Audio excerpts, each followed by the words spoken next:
Can you give me some examples or even just maybe just give me an overview based upon your own experience, like the pressure that the service members feel when their commands actually feel like they're guilty and to push forward with a guilty plea?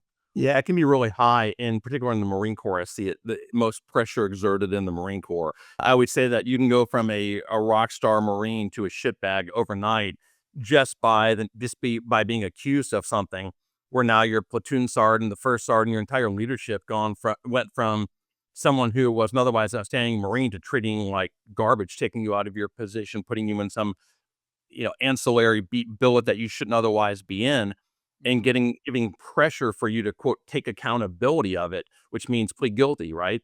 And so I've seen that, and from the perspective, in particular, junior enlisted are most susceptible to this, and in particular the Marine Corps, which makes sense if you understand the services, or if you are a Marine watching this, you understand that the pressure is immense, and it goes back to you have to have an advocate on your behalf to shield you from this, because you may feel pressure to quote take accountability or take responsibility for this, but that very well may not be in your best interest. And we see that before charges are preferred, after charges are preferred.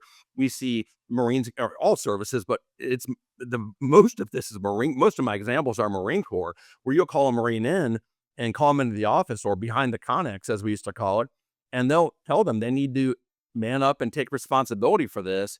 And if they Mhm. don't, they're not upholding the standard where, Yeah. hey, listen, you have a right to remain silent. You have a right to fight the charges against you, in particular if these are false accusations, which in sexual assault cases we find that they are oftentimes.